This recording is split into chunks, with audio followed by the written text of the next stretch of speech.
Hello again, YouTube pipe smokers and the YTPC. Southern Piper here.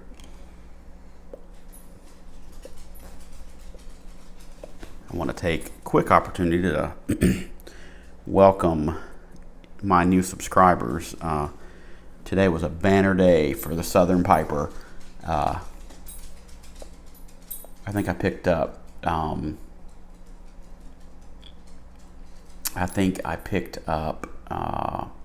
about 9 or 10 new subscribers today, and that's entirely thanks to Scott at the 16th day. So Scott, I appreciate you, sir. That was very thoughtful, very kind of you. Tonight,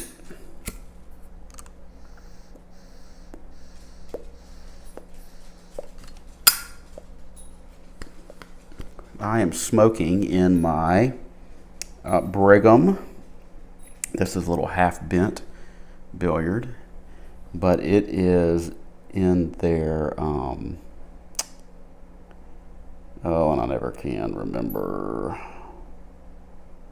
and I can't read it. The shape is 254, but it's a lovely, I will be buying more of these pipes. It's a lovely pipe. And in it, I have mixture number 79. So, and this, if you watched my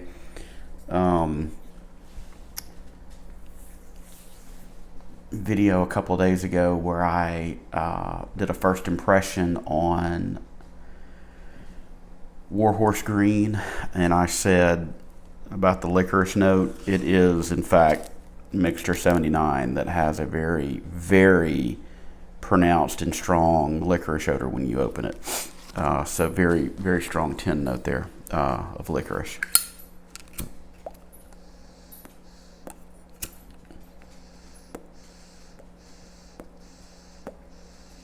And I don't know if I pack this too tight or something. I am having a trouble keeping this thing lit and drawing, but we'll make it.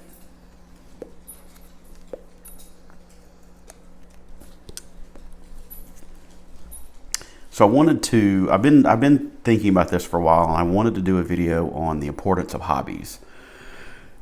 Particularly the importance of hobbies for men, because I am a man, and I know things I've gone through, particularly the past probably 5, 6, even 7 years, have led to some bouts of depression. And in doing research on depressive states and reading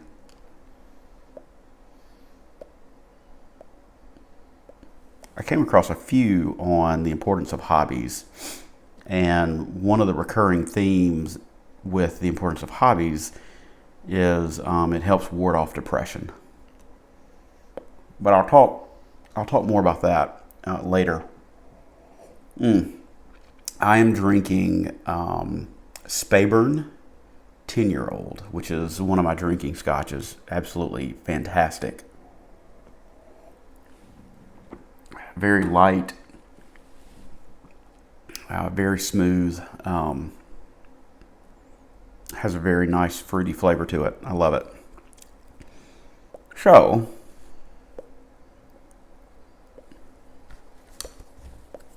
the importance of hobbies.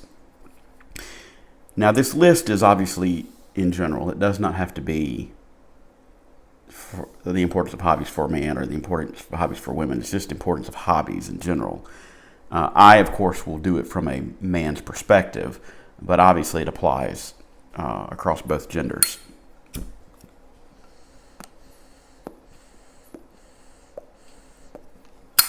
So,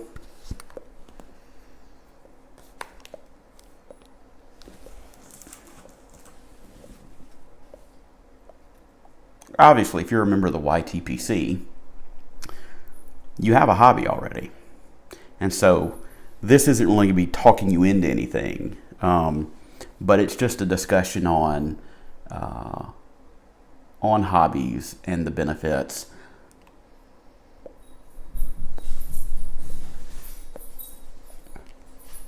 And one of the things I found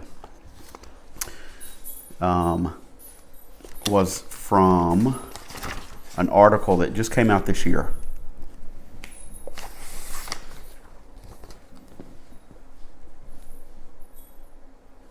And this is from the website developgoodhabits.com. And it came out on July 19th of this year, 2021. The title is 22 Benefits of Having a Hobby or Enjoying a Leisure Activity.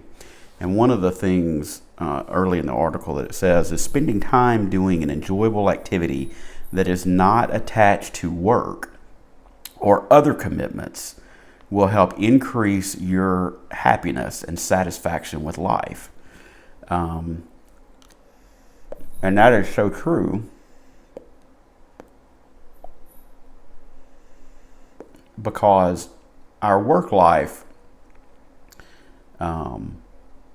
particularly if you have an office job where you're, kind of attached to a computer or email, or really anything you do, whatever your job is, it can have a fishbowl effect, and it can take whatever time you allow it to take. So if you say, I'm going to spend 5-10 more minutes checking emails, you're going to feel that it's going to fill that time for you. And so having a hobby encourages you to take a break, and it encourages you to get away from that. Now, some of the examples that they use is, if you're a member of a book club, or if you do a certain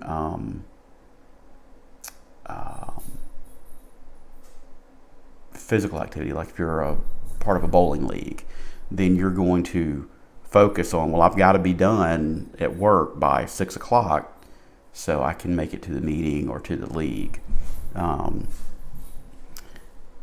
And the same applies for our leisure time. Leisure time can also have the fishbowl effect. Your downtime and, your time being a vegetable on the couch, watching, what was the thing during the pandemic that people were doing? Binge watching. That can fill your time, and that's not very productive, because you're not doing anything. You're not using your brain. You're not using any physical anything. You're just vegging, as we call it in the States. I don't know what you guys call it across the pond. So a hobby can help structure your time. It can help you get away from work. It can help you not just be a vegetable on the couch. It gives you something to do. For instance, in our hobby, particularly here on the YTPC, I have found myself doing researching interesting things to share with everybody at the YTPC. I've found myself the past couple of weeks making sure my Wednesday nights that I tune in to the Nashville Mafia for their live, and so those are fun. So my hobby of pipe smoking has evolved into doing research, obviously making videos, sharing this time with everybody. A lot of us structure our Wednesday nights around making sure we tune in to the Nashville Mafia. And so our hobby is encouraging us to take a break, and it's filling our leisure time with something kind of productive. All right, so that's one thing. So it encourages you to take a break, and it provides structure to your time. Hobbies foster new social connections. I can't think of a better example of that than the YTPC. I am up to 49 or 50 subscribers as of today, so I've made new connections. I've certainly interacted with some of you offline via email and chats, and so that's certainly appreciative. I've enjoyed getting to know you folks. I look forward to continuing to get to know more people that share the passion and the hobby I have of pipe smoking. So it fosters new social connections. Hobbies can help de-stress. Again, with our hobby of pipe smoking, allowing yourself to sit down, take a minute, pick out the pipe you're going to smoke, pick out the tobacco. If it's a tobacco that that requires preparation, whether it be a plug or a cake or flake that you've got to rub out, that preparation time, packing the bowl, lighting it, and obviously lighting is not like in a cigarette where you just light it and go. You have to char the light, you have to tamp, you have to do a real light and tamp. And then you have to keep it going. You have to focus on it, and it gives you time to really just calm. And that's one thing I really love about our hobby is I do use it as a way to de-stress. I'm gonna have to relight again. Speaking of managing your smoke and taking your time.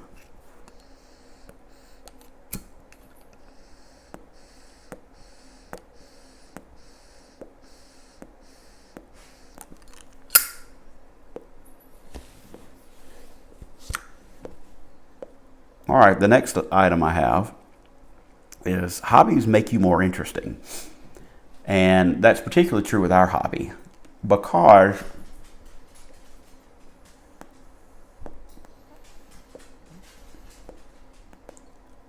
we're now the guy or the lady that smokes pipe.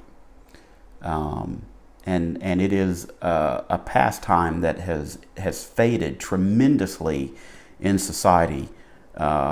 I know here in the States, you don't see people smoking pipes much anymore. Not like they used to. Even when I was a kid, you still had a lot of people smoking pipes. But so it's been something in the past, 30 to 40 years that has faded. And I just watched a video by Old Fezziwig, whose channel I found today and subscribed. And he did a video about, the Pipe Smokers Preservation Society and, preserving our hobby. But by virtue of the fact that we do this hobby, it does make us, it makes us more interesting. We're the guy that smokes a pipe, or we're the lady that smokes the pipe. And finally, and I mentioned this earlier,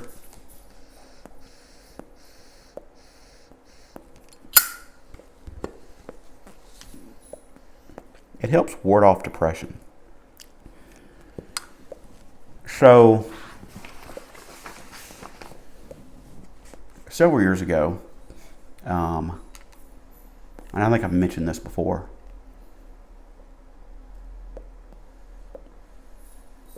I had gotten divorced and due to job issues relocated, and I'd already been experiencing some melancholy and just because of the marriage failing and what have you.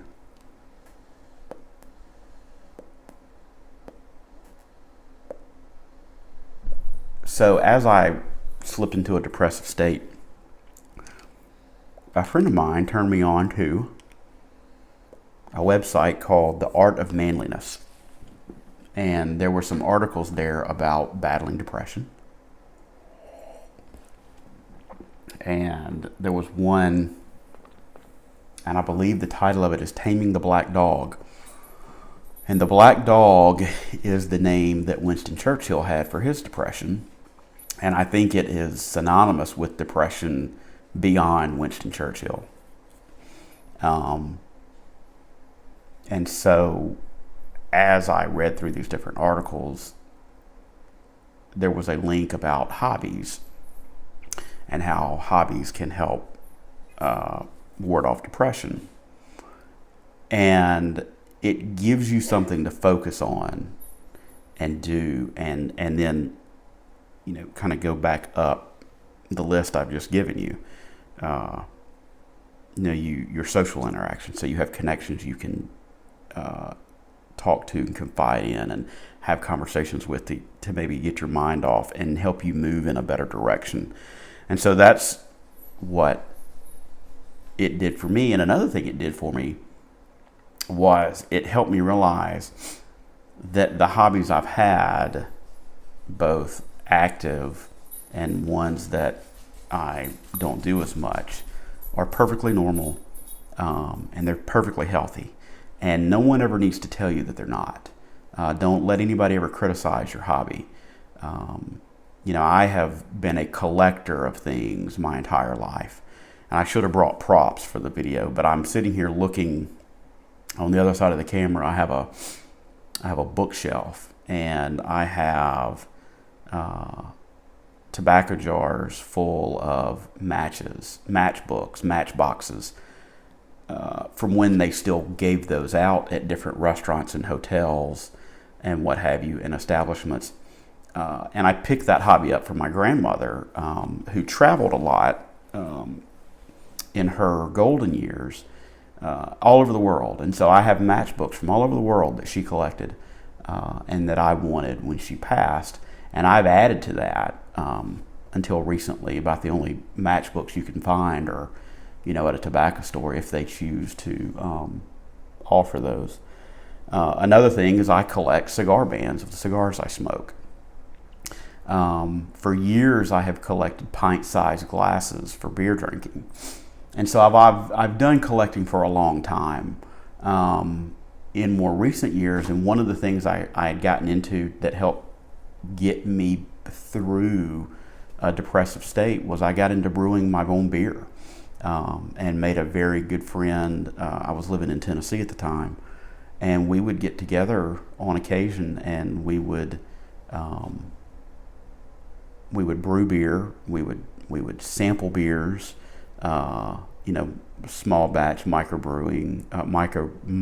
brews, and talk about what we're going to do to the different recipes to make the beer. And so that was beneficial. Now, since I've moved back to Alabama, I've not done any home brewing, just because my kit's put away. It was packaged for moving, and I just haven't felt like pulling it out yet. But those are the things that, find those things you like and do them, and don't let anybody ever criticize your hobby, because it is important. It makes you who you are. It provides social connections for you. It gives you something to do to structure your downtime. It helps ward off depression. And quite frankly, it makes you a more interesting person.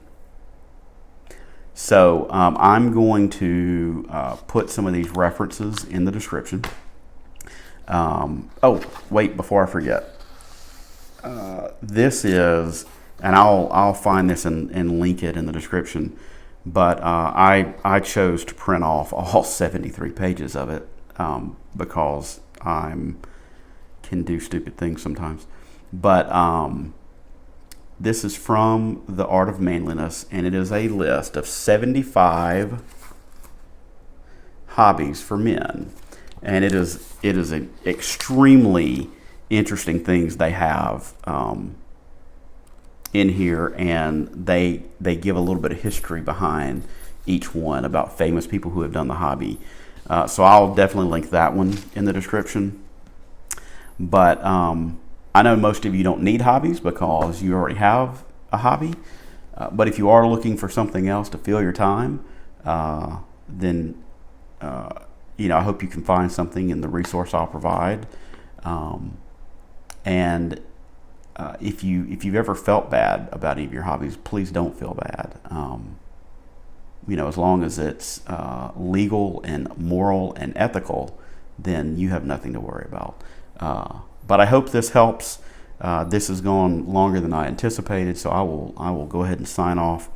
But until next time, friends, I bid you happy smoking and blessings to you and your family.